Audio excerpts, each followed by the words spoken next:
What episode number are we on? I have no idea. 25, 26, 27. And welcome to another episode of In a Fairfield Minute. I'm Chris. I'm Paula. This is Karen Dolzani.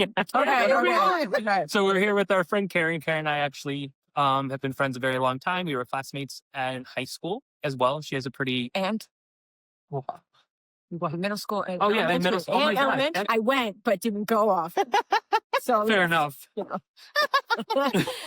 That was my freshman year of high school. Which Isn't that true for so? It took a little extra time to, make it happen. So the reason we have Karen here with us is because she really has an amazing story. I mean, we love her as a person, but we've also obviously been watching and observing her socials and her life progressing. And we just said, you know what, it's that time where we kind of wanted to have you on and talk with you because I feel like you have a really great message. There's a story of recovery, right? Redemption. She's writing a book. There's all these great things happening. And I want to make sure that we can share that with everyone. And we like celebrating all good stuff. All great things.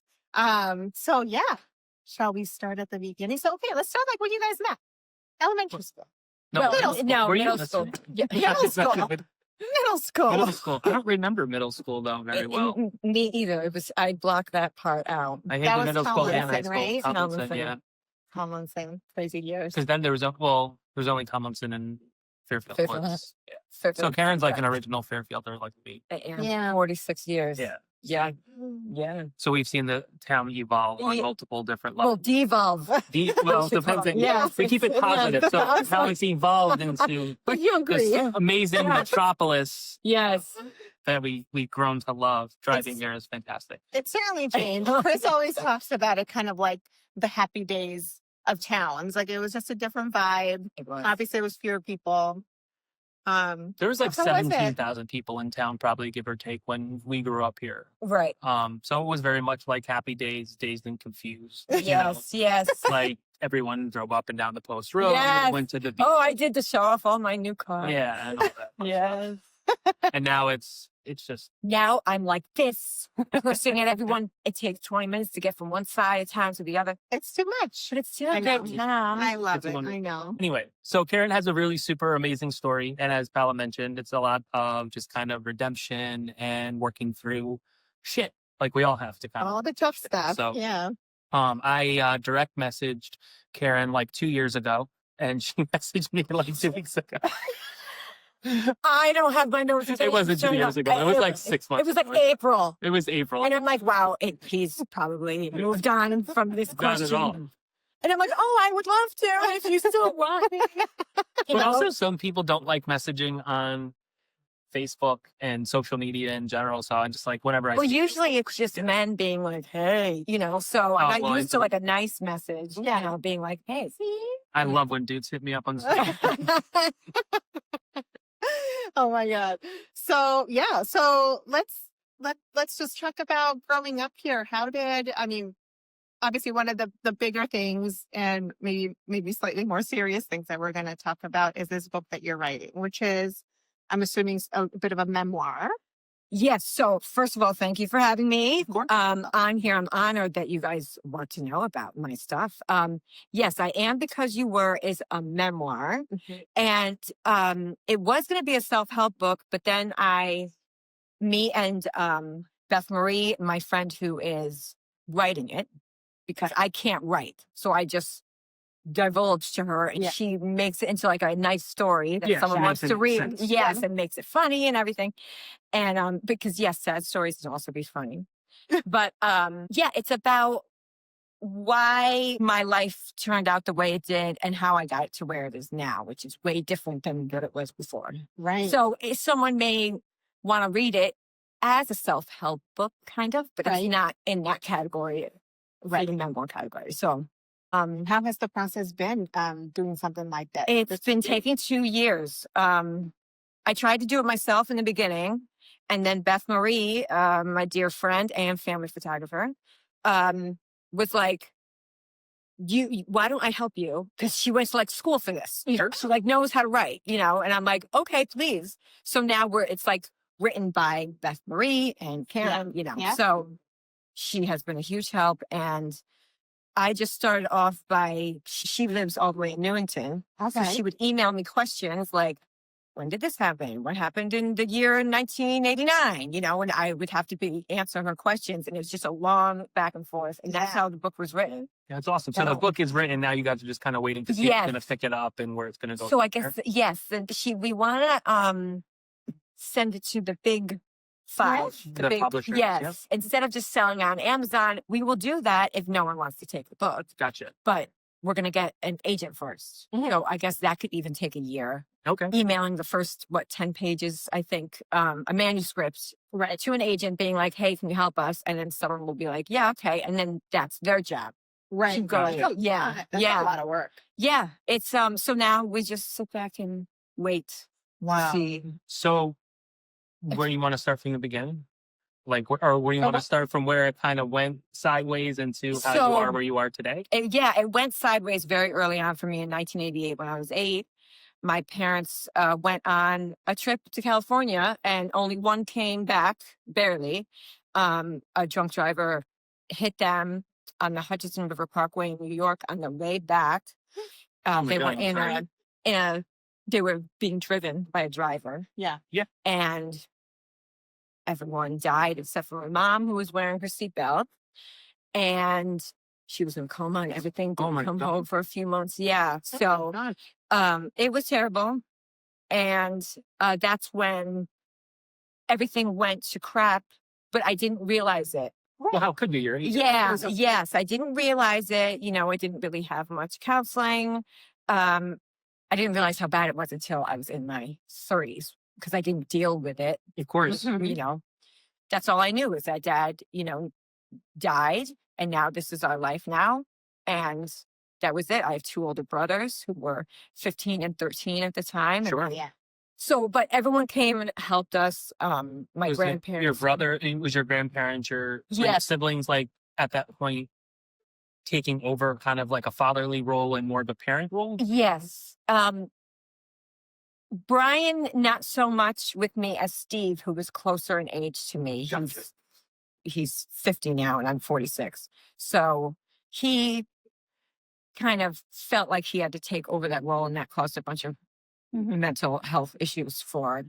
We all dealt with it in our own way. I think everyone, there's no like, I don't think there's any, there's no right way to deal with grief. I mean, there's certainly a wrong way, right? And we all do that to some capacity or another, like all of us do.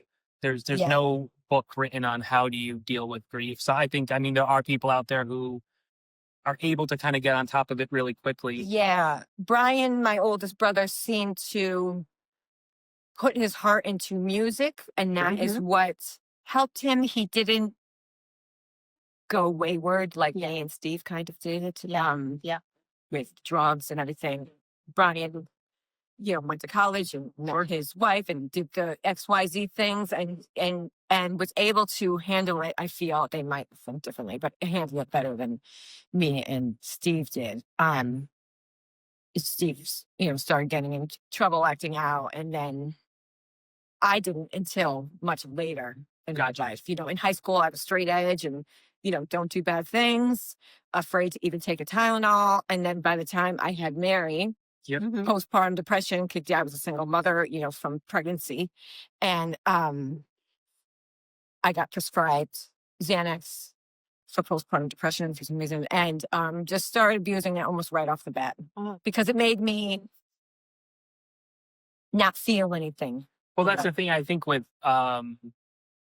that's the case with most people with Xanax as they get on it, and a lot of people have a lot of trouble getting off of it. Yes. I never was put on Xanax, but when my mom died of ALS about 10 and a half years ago, I started I just couldn't sleep. I would wake up on the clock at 3:00 in the morning, like every night right now. Yeah. And I'd be gasping for air. I thought I couldn't swallow. I thought I couldn't breathe. It was atrocious. Yeah. And it was debilitating for sure because I didn't know how to manage it. And I've had anxiety and depression my entire life, but I didn't know what that was. Because again, we came from a time where people didn't talk about stuff like that or if a school said to your parents like, oh, so and so need the therapist, you know, for my parents, it was like, you might as well tell me you're putting me in a cult. Right. Like, it's weird. Yeah. And I got put on what did I get put on? No, Prozac. Prozac. So I got put on like 50 milligrams of Prozac.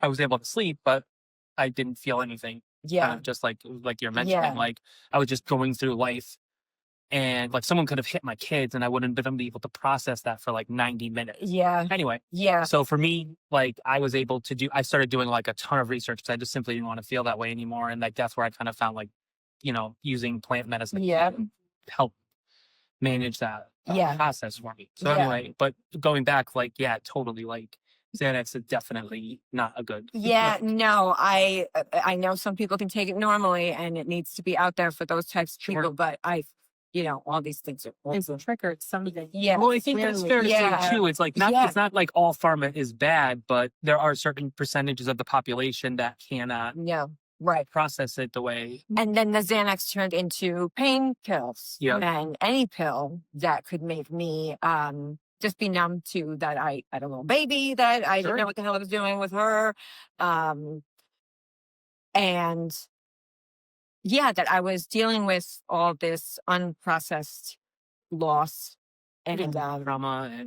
Trauma. And then being a new single mother was very difficult for me. And it seemed like the whole world could handle everything so great. And I was just watching the world go by, and I just, you know, it made my self-confidence go down. I couldn't, you know, I felt like I wasn't a good mom or a good person, and just the cycle continued. Yeah. And it's so interesting how, like, just by we all do this. Like, we look at other people and we just assume they have their shit together. You're assuming that, you know, or they can manage things so much easier than us, or like, oh, they have it made. Oh, they have, you know, they don't have the worries that I do. They have nothing, you know, no stress in their life. But at the same point, like, we really can never truly know that. Right. And it's the pressure we put on ourselves with thoughts that only sinks us further. Was that like was that social media have a play in that? Like watching for like seeing because on social media, it looks like everyone has the most perfect life. Humanly, especially in a town like Fairfield. So I did not join Facebook until I got sober. Okay. But I had Instagram before that. It just seemed like I didn't pay attention to Instagram that much during that time. I didn't pay attention to anything really. But when I would be out, I would think, that person is probably not on drugs. Why do I have to be to function? You know, or, I see a mother with a child and they're all, yay, happy hugging. And I don't know how to change my baby's diaper, you know, without taking 8 pills first. I didn't join Facebook, and Facebook is a huge. So this was more of an internal, like you kind of battling your own, like self-criticizing yourself throughout your day, just because, again. Yeah, the other thing about trauma and all of this stuff is you don't know when it's going to hit or how it's going to hit or any of those things. So for you, it seems like you experienced a lot of trauma, obviously, very early on in your life, but it didn't kind of come to pass. Until I became a mother, it seemed that is, when it hit more. And then it makes sense. Sense. When Mary was born, my mother got diagnosed with cirrhosis of the liver, and she had a few years to live. And so she couldn't help me. So here I am taking care of my mother and Mary. I couldn't do either. I couldn't take care of myself. I was living with her and watching her die, and then watching Mary be like, yay, take care of me too. And then I'm, not showered for a month because I can't function myself. It was just a nightmare at that time. It was a nightmare. Yeah. So you're going through this, and then when kind of was the tipping point where things were like went from like, okay, I'm in a really shitty situation right now, I don't know how to get out of it, to now the fucking thing blew up. And when I started getting arrested every 2 seconds, started driving in the car with her and getting arrested for DUI and child endangerment. I went to jail. That didn't help anything. I just got out and continued, because jail isn't therapy. Jail is traumatic in itself. Yeah. So you get out and you're like, ew, I was just in jail. Let me take 500 pills because that was awful. It's not like it's so interesting and But the prison system in the United States isn't meant to rehabilitate anybody, right? It's not. Whereas, like, I just saw, like, I read an article, totally, but I did read an article how in, like, Japan, like, their prison system is 100% it's almost like a military camp where they truly rehabilitate the people that are in there so that they can come back into society and integrate appropriately. Individuals. But like, you're not the only person. I'm sure there's God knows how what percent is the people that come out of there, and there's no way to like. Right, because I was only there for a month, so they were probably like, "Oh, whatever, she'll be, significant. Yes, fine, Karen. One day was enough for me. I was going to say, I'm good. 6 hours with Yeah. Oh. And I was housed with the women that were stabbing their boyfriend. Oh, sweet Jesus! Because they didn't put me in the drug offender side. Yeah, so every day is every day we were on lockdown because a girl, right when I got there, smuggled crack up her vagina. No. Yep. And they thought it was me because she was skinny with blonde hair. Oh my God. So every day was strip searched. Every day we were on lockdown and we had to be in our cells for 23 hours a day because they were searching for the vagina crack. And the girl it kept on not being able to find it. So first 4 weeks of being on lockdown, not being able to get commissary, not being able to get visitors, every day strip searched, trying to find vagina crack. And everyone thought it was me because we looked similar because so it just she made looked like it worse. a crackhead and so did I. So it just made your situation worse. It made it worse because everyone was telling me like, oh, it's much better here when we're not on lockdown. And I'm like, oh, I'm sure it is. Okay. They were beating each other with the payphone, blood everywhere. Girls getting intimate with each other all over the place. And you hear that through the night. Oh my God. Yes. Oh, it was. I can't even. So that's like it's a different. You're walking into a society that you don't even understand. Yes. I was like, I've had a few DUIs. Like I understand I have to be here, but why on this side? With these girls that are, robbing banks at gunpoint or stabbing their boyfriends in the middle of the night. You would think that when it came to people who. The problem is that in our country, like addiction isn't treated as a disease. It's treated as you're treated as a criminal. And the reality is anyone who has experienced any form of addiction, if they haven't experienced it, they have no clue. Like I personally have, outside of like, I use cannabis, right? Yeah. Outside of that, I've never done a drug in my entire life. Obviously alcohol and things like that. Yeah. But I never liked drinking. I remember my mom early on telling me that her father was an alcoholic and he passed away when she was 16. So I obviously tried drinking and stuff like that, but it always is in the back of my head that like I have some sort of kick or something that could possibly. The reality is that is the truth. Like when I was younger, when we were in high school, and I didn't drink a lot, but I obviously experimented early on. I made a fool of myself every single time I picked up a 40 ounce or whatever the case may be. Yeah. And it just turned me off from it completely. I also like being in control. So I got out and was on probation, but kept on taking pills until I got caught at probation with a dirty urine.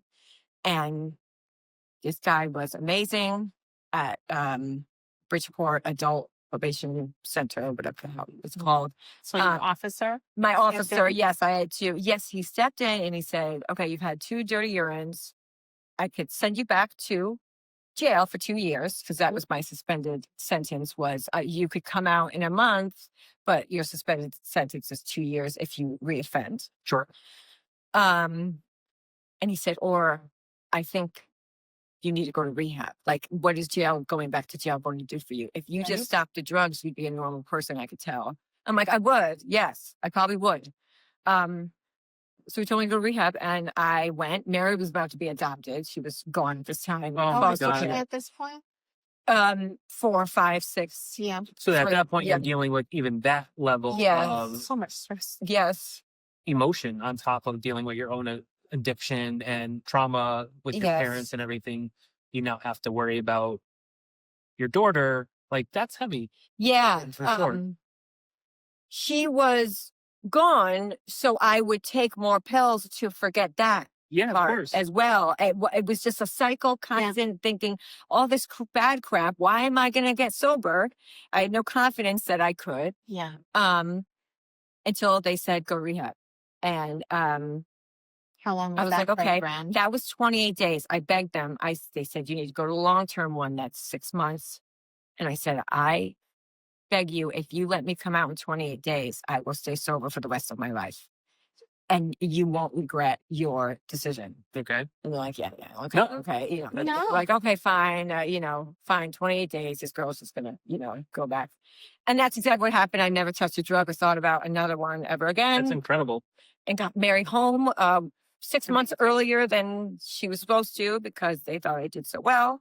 And yeah, that's history. And now everything is. So did something flip in your brain where you were just like, Yes. I've had it. I can't live this way anymore. When they showed me the adoption papers and said, she's going to be adopted by this woman, the foster mother, who didn't want to give her back to me, which I totally understand. She didn't know if I was, going to go back. And I said, she has no father.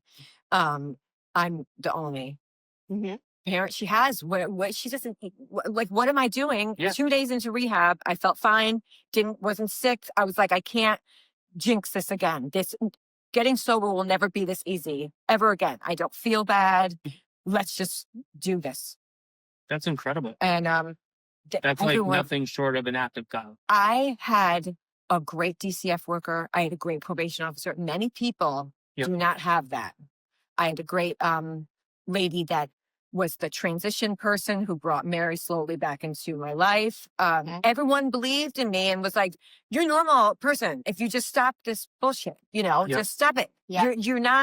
You will be fine if you just stop this. And I did, and they were right. And I even wrote a letter to a judge he called me a monster in court. And I said, at that point, I was a monster. And thank you for putting me in jail. Thank everyone. Yeah. Suggesting rehab, because I never would have gone on my own. I had to be pushed, even though, I had to be pushed through all this stuff. So for you, did it ever go beyond? I know we talked, there was pills, there was certainly alcohol. Did it ever go beyond anything like that? It did not. Everything else scared me. Because I could see why people get to that point because pills are very expensive. Of course. Yeah. But unfortunately, I was able to afford it and not have to go the cheaper route, which is, injecting. And there's plenty of stories of. Yes, a lot of people do that because the pills are so expensive. But well, I know several people who were put on, Vicodin or Oxys or whatever because they were in some form of an accident.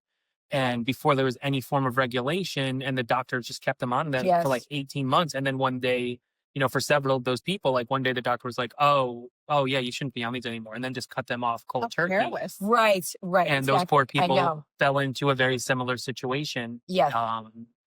Because they didn't know what to do. So then they start going down the wrong path. Well, in the early 2000s, they marketed these things as non-addictive. So criminal. Everyone I know. So you get sober, and we have Mary back. We have Mary back. Or what was that process of getting her back, and how did that relationship change? We also have Max. And of course, Max was a beautiful thing though. Because I remember you always talking about it. It was a willing, conscious, loving decision to expand your family further as a single mom. Yes. So Max's dad came from rehab. Oh my God. Okay. Yes. And this is in my book. And that was the hardest part to write because everyone's going to be like, what is wrong with you? You were getting married home and then you're taking some guy home from rehab. That's me. It just goes to show you that even though you stop the drugs, you need the therapy, to get break these patterns. So he didn't last very long, but I was pregnant. And it was a decision. I knew that I would be a single mom again. But I knew I could do it this time. Okay. The doctors were like, are you going to do this postpartum depression thing and get pills again? Like, what is this going to make you relapse? And I'm like, no. And Max's father died of a drug overdose in Oh, 2020. Yeah. I'm sorry. Yeah. He passed away and Max was about 1. But when I first laid eyes on Max, I could not believe how much he reminded me of home. He was home to me. Like I've known him my whole life, looking into his little face. He was all Dolzani. That's incredible. And, he was just a little Dolzani. And Mary wasn't a jealous 6-year-old. She was 6 or 7 or 8 maybe at the time. She was 6 when she moved home, so maybe she was 8 when I was born. I only had a year and a half sober. And she wasn't like, because I was worried, like, great, Mary's going to want me all to herself. Yeah. She just, no, she was like, bring it, That's awesome. Yeah. So. And then you and I, and then you met Paula, we reacquainted at Riverfield. Yes. So Mary was living in foster care on that side of town. Sure. And she went to kindergarten, first grade there. That's right. And I would be. We were at some sort of event. I forget what event we were at. Maybe it was a Patriot thing that they It was something, yeah. But we ended up, the 3 of us end up at a table. Oh, ice cream social. Ice cream yes, social. yes, Yeah. yes. And I'm like, hi, like not knowing how to interact with human beings. I don't know how to interact with anybody. Yeah, I was like, I'm actually seeing other parents and having to go because I think I was pregnant. And everyone's probably like, I was just leaving the babysitter. I have tattoos all over. I'm pregnant, I know. I'm arguing on the phone with the father. Okay. And then I had to make the decision on whether she should go to school in where I lived now, where I bought my house in Tunsis Hill area. Yeah. I could have kept her at Riverfield, but I made the decision to switch her to McKinley, our district, so we could start making friends in our neighborhood. And she gets and it was great. Yes. Even though I love Riverfield, I went to Riverfield was so good to me when my parents got into the accident. Oh, that's incredible. I took 2 or 3 weeks off from school. The teacher would come over and bring homework. And help. They were great to my mother. They really helped through those years. 5th grade, I had to be in wrongful death court and watch that go on. Yeah, my mother, testifying to get compensated for, and she did. But I missed a lot of 5th grade because the lawyer made us kids go. So the jury would see us. Of course. Yeah. See that she has 3 attorneys doing what attorneys do. Yeah, they let me go on to middle school without having to stay back. And I have very fun. It was very hard to not have her go to Riverfield because I loved it so much there. Yeah. And it was bad memories because all the crap happened. Of course. But the warmth from that school, I think that's cool that you kind of remember that part of it. Yes. A really dark time. Yes. Your bigger takeaway from that is the empathy that you see from the teachers. Oh, yes, making us pictures and all signing it. And then, when we returned to school, how welcoming everyone was because it was a huge, thing in the town, how tragic this was. So I think Steve was in Tomlinson at the time and Brian was at Prep or Fairfield High. He went to both. Gotcha. So everyone is just so nice in the town. But McKinley's been great too because it's a lot of families there that look like us. Yeah, sure. A lot of grandparents that have custody of the kids. A lot of single moms, a lot of single dads. No, but I love that. I love that everything just kind of clicked for you. Yeah, and that your kids are so good together. They and are. Like, you know what I mean? Like, it was immediate love. I am lucky. Mary. Yes. There's nothing like a bond when you're the only parent to your kids. The 3 of us are like fused together. Mm-hmm. There's such a bond when there's nobody else to defer to. Yeah. It makes you that much closer. Yeah. And they're amazing kids. They could be so messed up right now because of what Mary went through. But she is so well adjusted. And she's keenly aware of it. She knows my story. And it makes her just more aware of drugs and alcohol now that she's in high school. Totally. And so she's more afraid of that now. So good. I don't I'm think trying to kids make are her afraid. into drugs. Like when we were in Yeah, high like they school, like I used was to. saying, like I remember like when we were in high school, like acid was a really big thing. I remember everyone was Oh, doing yeah. acid. Yeah. And, what was the other one? Yeah. Ecstasy and like Ecstasy, all of that right. stuff. I don't know. None of that stuff ever like I just remember interests me. I remember Yeah. just being everywhere. Maybe I was Yeah. just blind to the rest. I also wasn't here, but like still. But even when I Certainly didn't was. like partake in weed, I never considered it a drug because I think it's more medicinal than it is. Yeah. For some people. But Right. you know, for me, I learned that plant medicine was way better for me than chemicals. But that's Chemicals work. well, yeah. I've never tried the plant-based route. Obviously. Yeah. Yeah. No, I mean, No, I'm on that. so once you're in your house, Mary's obviously going to a different elementary school. Max is about to be born or is Yeah. born. Yeah. And what does that look like post all of this? You know, kind of. Well, you never say recovery, right? Because every day is a Right. You're not, so I'm not in any AA program. The whole God thing rubs at me a little bit. So I just do therapy for the past 7 years, every week, Amazing. consistently. That's what works for me. I know AA helps millions of people.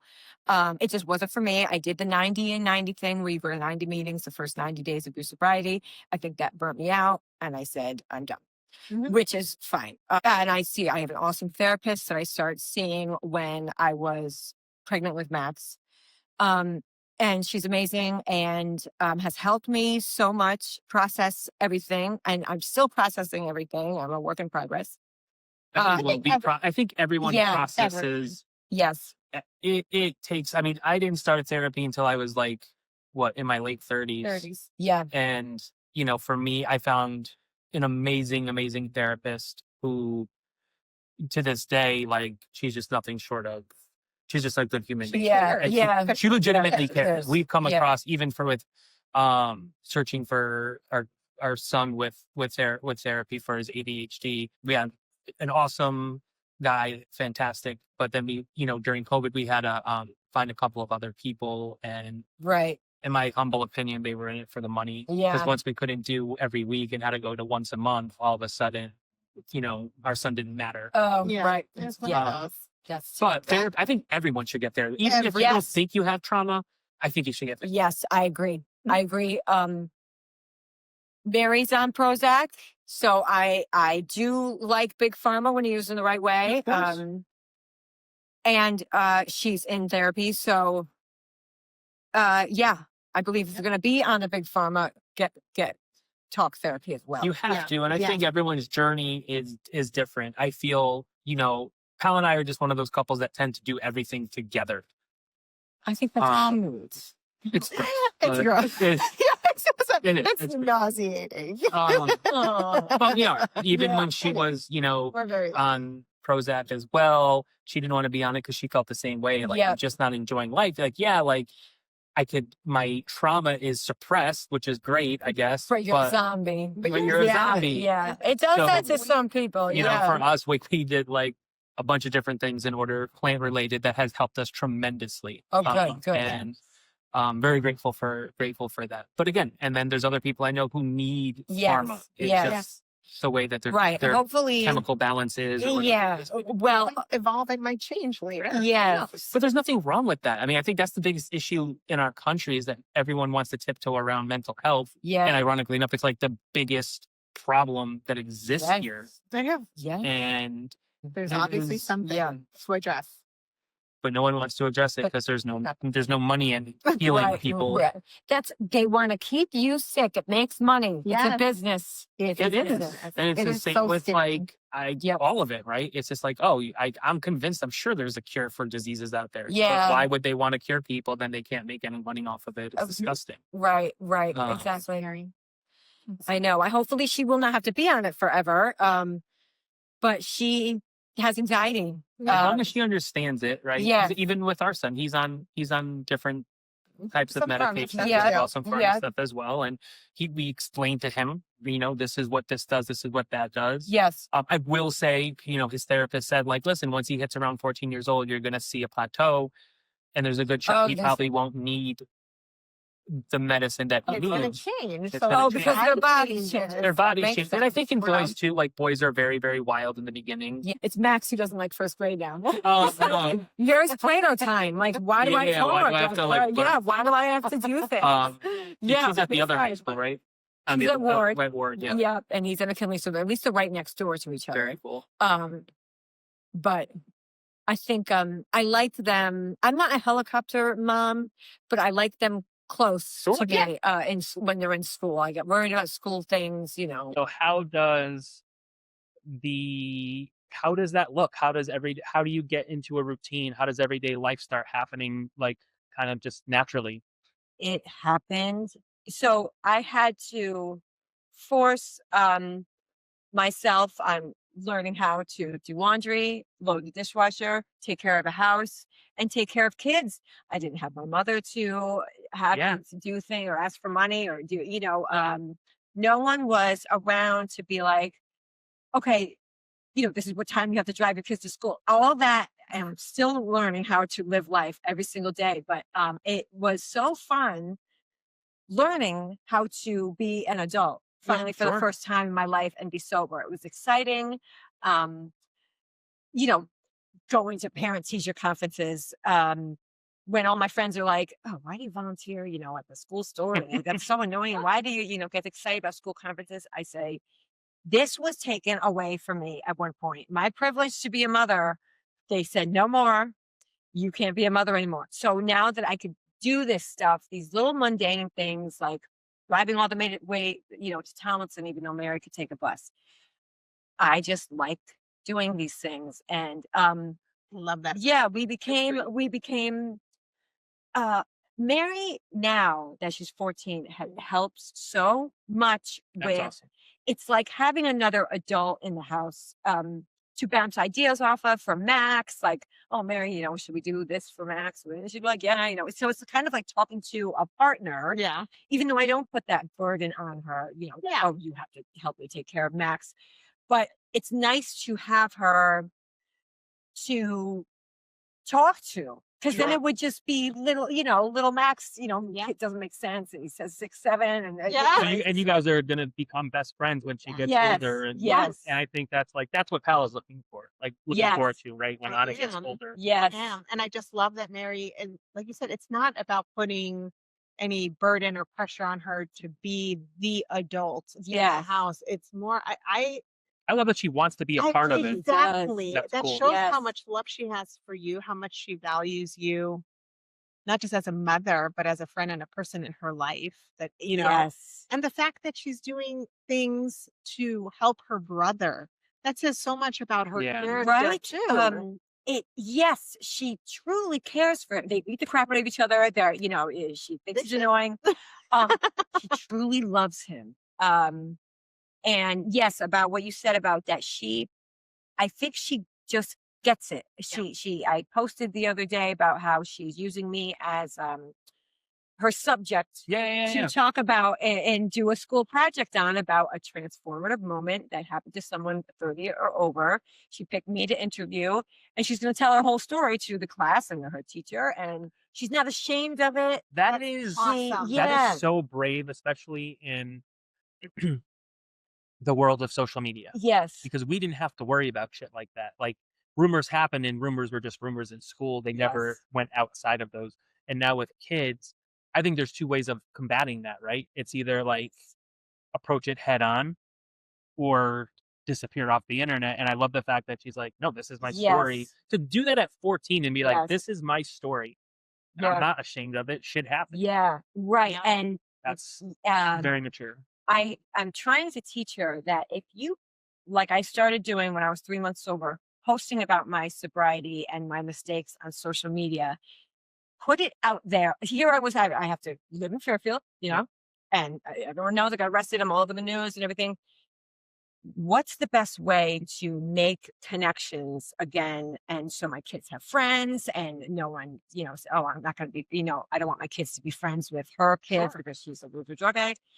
you put it out there first. That way no one can say shit to you. It's like cancel culture. You can't cancel me if I choose not to be canceled. Yes. Like, oh, whatever, you support A, B, and yep, I do. Okay. Anyway, moving forward. Right. Yes. Like, you put it out there first, and then they'll say, oh, okay, well, she's being open and honest about this. What can we really say about her that's bad? She's saying everything that's bad first. And not just that, it's something that you've overcome. Yes. It's something that you're showing that you're even still learning from and becoming a better person and connecting with other people, because like Chris talks about it all the time. If he throws something out there regarding his struggles, he doesn't feel ashamed or anything to talk about it, because you might also be helping someone who's having trouble admitting that to themselves. I can't even tell you how many private messages I get from people that say, like, your comments are always so supportive. Thank you for putting that out there, because I didn't do, and I truly attention is the last thing on the planet I want. If I could blend into the background at any given point, I would. I don't. I know, like, an assumption of me is that I'm very outgoing and I'm a huge extrovert, but I'm really not. Like, I'm someone I would. But you're very emotional and wear your heart on your sleeve, and that shows in everything. And the reality is, we're all hypocrites to some capacity. So it's just like, why not throw that shit out there and help someone that could possibly, because, like, again, like I was saying off camera about, like, going through, like, my mental health struggles and stuff. And again, I'm very clear about when I talk about this stuff, it's like, I'm not looking, I don't want a pat in the back, and I don't want to, like, oh, I feel sorry for you. Right. Like, I just want people to know that if they're silently suffering, I hear you. Yeah. I'm here for you. And we've all been there. And I think, like, the easiest, or not, maybe like a very small version of that. I remember, like, growing up in military housing, we were called, like, ghetto trash and all these fucking horrible things by the wealthy people in town and all this stuff. And they'd be like, oh, you shop at Bradley's and Caldor and all of I that. love stuff, Bradley. right? Oh, I know. But I remember this one kid, and I'm not going to say his name. Yeah. But this one kid went out of his way to always make fun of me and say I wore poor clothes and all of this stuff. And I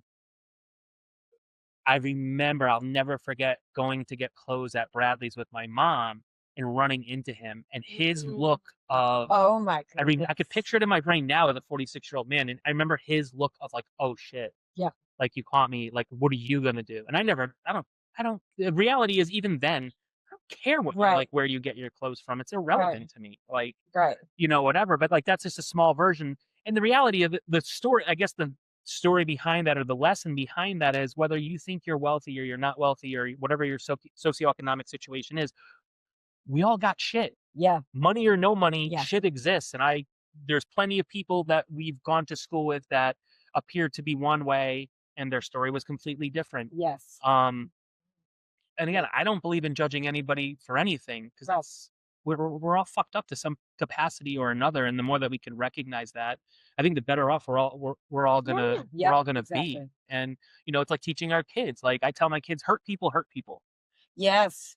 It's the truth. Very true. So if you see someone who's picking on you, show them grace, kill them with kindness, because it's impossible. I apply the same logic to what I do as a day job. I have to call people that want nothing to do with me. And my job is to convince them to want something to do with me. And most of the time that I have to talk to these people, they're very rude, or they're very harsh, and they're very sharp, right? Yeah. And Paula hears me all day long. I kill him with kindness. Oh my God, I'm you're in a meeting and you picked up the phone. I feel really special. Thank you so much for doing that, right? Like, I love doing stuff like that. I love changing people's minds. Right. I think that's part of our responsibility for people who have experienced trauma to some capacity. Like, I think that's I think it's every human's duty, but I feel very privileged to be an American and be brought up in this country. And I think that one of the fabrics of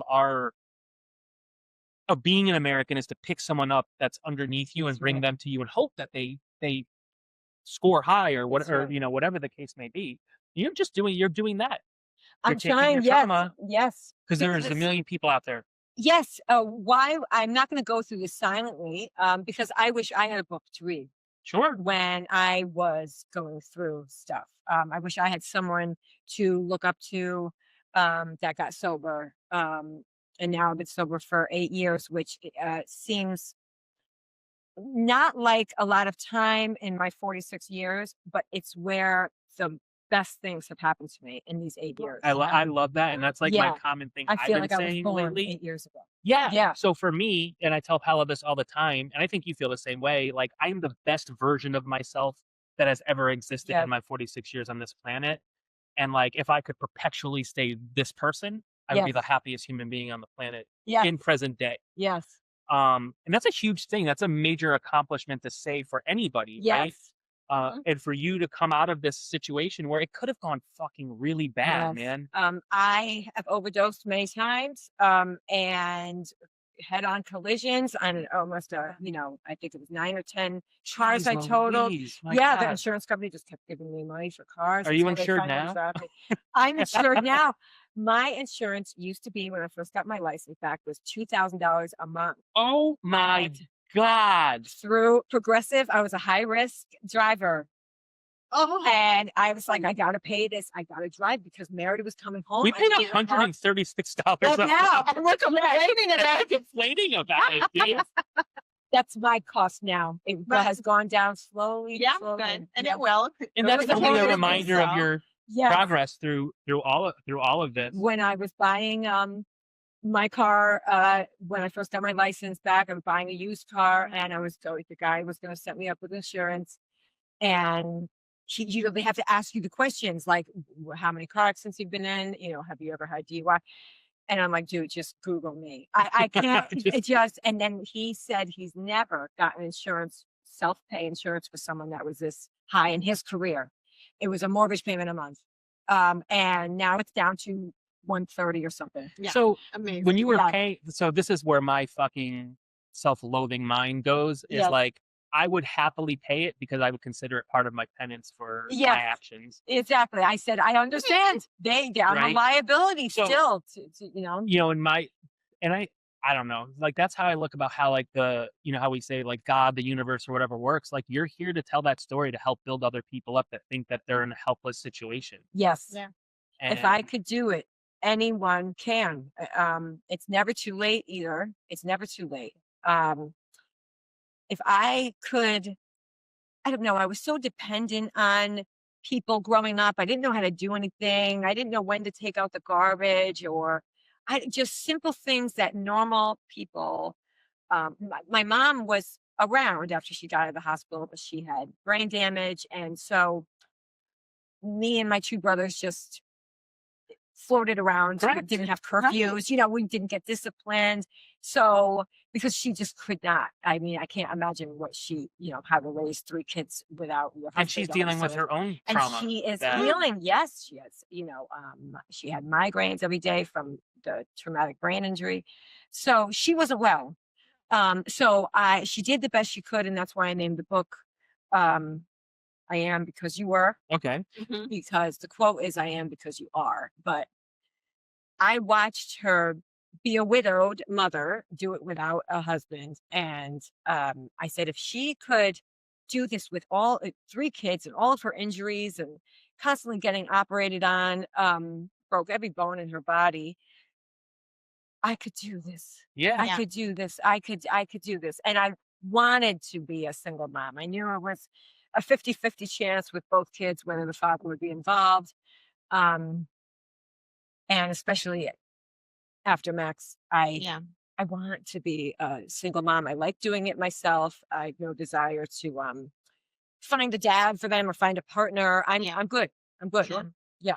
And you have, and those male figures you have in their lives regardless. Right? I do. And I think that's pretty awesome. Yes. Raising kids and even just life itself takes a village. It 100%. Does. My friends group are so amazing. Mm-hmm. I have all the help in the world. Like Max is, on a play date. We all help each other, even though my friend group, they all have husbands, but still they need help as well. And we all take turns having the kids over at each other's houses. And now Mary's old enough to babysit. Which is like, I know that's what we feel about Angela. Like, we haven't paid for a babysitter. Right. Oh, I have to pay irritable thing. Yeah. I have to. Oh, yes. $1 or cash. Well, you know what? I mean, it's same for us. Like, Angelo has an account that will, like, we'll feed into it because he does a lot for us as well. Right. And so does Anna Sophia, not for nothing, for a 9-year-old kid. She'd start working now if she could. Oh, that's so cute. But so and then we're going to start moving on to present day and the future, but how did all of this, as you're kind of spiraling, how did it affect your friendships that you had? Because you have some of the same friends from Yes, high I school do. and middle school and so forth. I had no friends. Not saying that they didn't try to be Of friends course. with me. Yeah. Okay. And try to get through to me.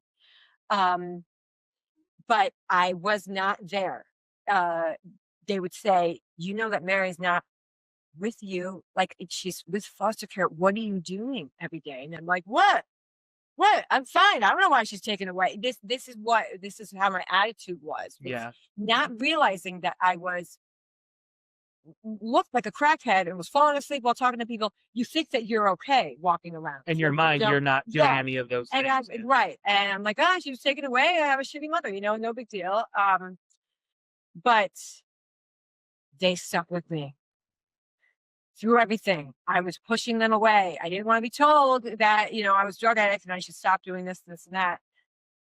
The second I became sober, it was like I never lost them. That's beautiful. Yeah, That's it was just, and they're written about in the book as well. A few of them. Yeah.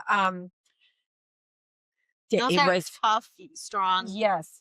Those are great friends. They thought I was going to die every single day. I can't imagine what it was like for them to. And one of them lived in Texas and was completely helpless. She would consult with my other friends about, okay, how's Karen today? Is she dead? Is she alive? And now she moved back here, thank goodness. But they all like worked together, to try to see, well, how's Karen today? Where's Mary? Is she still floating around, in foster care and in the system? And it must have been just watching someone slowly die every day. Mm-hmm. You could answer this question, not answer it. It just popped in my head because I'm just curious. The woman who was fostering Mary, do you have any conversations with her present day? I do not. So I made that decision to let Mary have contact with her for the first few months, and then I slowly cut it off. Sure. I wanted that part of our lives, even though I'm so grateful for that. Of course. I thought she's home with me now. Let's taper this off when Mary feels comfortable. When Mary moved home, she sometimes even still called her mother, through FaceTime. Of course. Called her mom, and I had to be like, that was her mom. She didn't have a mom. Of course she's going to call her mom. But then Mary got better and better and didn't need to call her, feel like she needed to call her. And losing her was hard for her. So I totally understood that. I wrote her letters and thanked her. But yeah, her job was temporary and mine is permanent, and it's time to. So all right. So we're at present day. Yes. You're doing a lot of wonderful things. You're obviously in the process of writing the book. You have your blog and your socials and all that good stuff, which you're going to put in the post copy and all that fun stuff. So where are you at today? Where is everyone at today? And So Max is turning 7 in a few weeks. Mary's 14. And I decided to get certified in color analysis. Yes, I wanted and to know start more about working. this. Yes, I was a stay-at-home mom forever, but now everyone's like, okay, Mary can watch Max. Max can watch Max. Like he's, I have he's so much resourceful. Yeah, I have my friends who will always help. So I thought I was ready. I was ready to start working. But yeah, color analysis is telling someone what season they are, like kind of like the 80s color me beautiful stuff, where you could be a winter, a spring, a summer, or an autumn. And I just tell you what colors look on you. It's pretty a simple thing. It's like what vibes with you and your personality. Yes, personality, your coloring. Are you warm? Are you cool? Does this apply to fashion or like home decor? It could apply everything? to anything. So if it applies to anything like interior designers, that's more of a color consultant. Sure. Yeah. Where they consult what color would look good in your living room with these colors and that colors. Okay. I do it more for personal and fashion and makeup and hair Cool. color. I don't do the hair color and makeup. I will send them to, I work at Suncliff Glow, which is in Black Rock. Yep. Yes. Yeah. That's so awesome. yeah. So Nikki there, the owner, I will say this color would look good on you, and then Nikki can do She'll my hair. facilitate. Yeah, That's yeah, cool. yeah. What made you want to get into that? Sorry, Bob. Go No, ahead. go ahead. Mary showed me, like a year ago, Mary showed me a TikTok of someone getting it done. And she's like, look, Mom, you can, this person, is getting a color analysis. And I watched it. And I'm like, oh, so I went to Nikki, my hair girl at Sunkissed Glow, and I said, there's this color analysis stuff. The 80s is coming back, the seasons. Like, why don't you get certified in this? And she's like, I'm a business owner. I have enough shit to do. She's like, what are you doing? Yeah. She's like, you do it. And I'm like, oh, okay. So I took a course and now I'm certified and I love doing it. I love making women be like, oh my God, I didn't know that color would look good on me, So can people book an appointment with you? Yes. Or is it when they happen to go into Sunkissed, then you're there in case they want to No, book an they appointment? could book an appointment through Sunkissed Glow. I'm on her menu. Awesome. Very Color cool. analysis. So you could just click on that. Or you can message me. I'll even come to your house. Oh, that's awesome. Or I could do color parties. I've done those where a bunch of ladies will get together and have like hors d'oeuvres and everything, and they'll invite me and I'll do a color analysis. That's that's cool. Yeah, I would Very go to salons and do like little pop-up things and have color events. I do that. Yeah, so it's really fun. I love it. I love And it. it's not Suits around you. here. It does. Well, you have a great fashion sense to begin with. Thank you. And you always, I always love, like, even the way that you take pictures and how you, I don't know. Like, Yes, there's something about, Thank you. yeah. Yes. I love it. Well, it fits my lifestyle because I don't want to work. Yeah. I don't like working. So this doesn't feel like working. I'm not a big job person. So I like, the flexibility of it. Yeah. If I can block off a day if I have to, have a meeting at the kids' school or something, or I have something to do, or if we go away. It's not like you have to be here from 9 to 5 and that's it, or you're fired. I can't have a job like that. Mm-hmm. It's low pressure. I don't like any pressure on me. You have a lot of And I don't think there's anything wrong with that. If you're able to find a path to happiness, which you have, Yes. dude, more power to you. Yeah. All right. So we always like to ask recos, like, what books do you recommend? What are you listening to? Stuff like that. All I read is books on Elvis Presley. Really? I don't know if anyone's going to be. Yes, I'm obsessed with Elvis Presley. He is just makes me happy just looking at him, listening to him.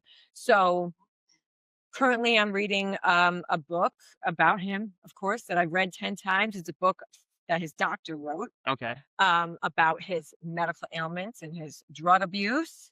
And too bad Elvis died of that and didn't get the help he needed. But yeah, and K-pop is what I'm listening to right now. Yes. Oh, demon. Do you listen to any?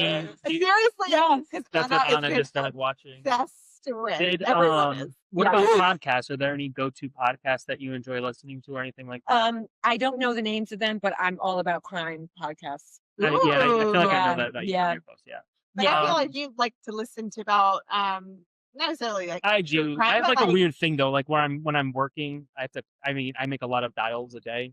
Yeah. So and Tala, we work typically in the same space. So like we'll put on a lot of like YouTube true crime. Yes. Kind of. You know what I like? fun. The girls that do their makeup while they're talking. Have you seen those? They do their makeup or get dressed and get ready with me, but they're talking about a crime. What? Yes. No. That's like you this get to new watch format. It's the Yes. same format as this. It's like We that follow that other barbecue. guy. Yeah. Fascinating. Yes. Like Mary said, when you make your color videos talking about colors. We just did the chop. Chopping, yes. I like that one. Yes. That was She said, do something while you're doing even if it's your stupid joke. There's got to be videos. some algorithm fucking thing. Yes, in that. instead of just sitting there talking, because not everyone is think color is as exciting as I do. Do something. Do your skincare routine. I love that. Or chop a freaking onion. Yes, it helps me a lot with these. And it also takes if you're super self-aware, it will take that away or take that off or whatever. What I suggest, I don't know if you guys know this, is that I downloaded an app for $30 a year that makes your phone a teleprompter. I've been wanting to do that. It's like you see the script. Yes. Yeah. So you're I had to use looking one at for the work because we phone. had to send videos. It's really helpful. cool. Yes. So for my color videos, it looks like I'm looking at the phone talking, but I'm actually reading. Oh, I love that. So it's kind of like, yes, instead of looking down at a piece of paper. So do you think Elvis is alive? I wish. My uncle, he died in 2003, but he was a huge Elvis fan. I mean, a very, very, very, very big Elvis fan. Like had Elvis memorabilia and such. I think he thought that Elvis was still alive, though. Yes, I wishful thinking. No, he's not alive. But those people were ahead of their time in terms of conspiracy. Right? I know. No, I've been to Graceland a couple times before I had kids. I want to take my kids there. Mary's like, Mom, we're really going to the most dangerous city to get shot to see a dead guy's house. So I'm like, no. She's like, Max is gonna, go into the ropes and destroy his house or something. And I'm like, we're going. I love that. Yes, I want to. It's random and I love it. Yeah, I'm trying to think if I have like a random, like a secret, like passion of some sort, and I don't think I do. Right? Yeah. I also don't like many people in general. So Max, there's so many Elvis paintings, and I have an Elvis bust. Yeah. Max asks if it's his dad. That's so and funny. Mary goes, "You wish, Max." Or you wish, Mom. She wishes. So yeah, he's like, "Is Elvis my dad?" I'm like, "Well, you wish." No, in a different universe. Yeah. Parallel universe. Yeah. All right. I love it. Well, thank you so much for sharing your story with us. Thank you. I'm so happy that you came and hung out. And we hope this is helpful. And this is like our second back-to-back podcast on a serious note. But we're also trying to because we market ourselves as no politics, nothing polarizing. So we've always kind of stayed clear of any kind of controversy. Yeah. But we also want to start slowly getting into just life isn't perfect, obviously, as we all know. Life is tough. Important message. This is a happy story. It is. Because yes, it could have been bad, but it ended up being happy. And I think any story of redemption is awesome. Yeah. Because at the end of the day, you just kind of, I don't know. I always look at things in any situation, like things that have always gotten me in trouble is my pride, my ego, my inability to be accountable, and my lack of gratitude. Yeah. And you seem to have tapped into all four of those things to move forward. Yeah. Yes. And humility. Yes. You have to be humble and you have to be vulnerable. You have to be willing to say what you need. I need help, and let someone help you. That's huge. A lot of people don't. Being able to ask for help. Yeah. I'm not good at that. Yeah. I'm horrible at asking for help. A lot of men are, because it's seen as not manly to. It's like a sign of weakness or whatever, I guess. Yes. Yeah. But you never know who can help you. We were paddleboarding once in 3 feet of water, and I was afraid to stand up, and this guy's like, I'll hold your paddleboard for you. And it's like, he's like, just stand up.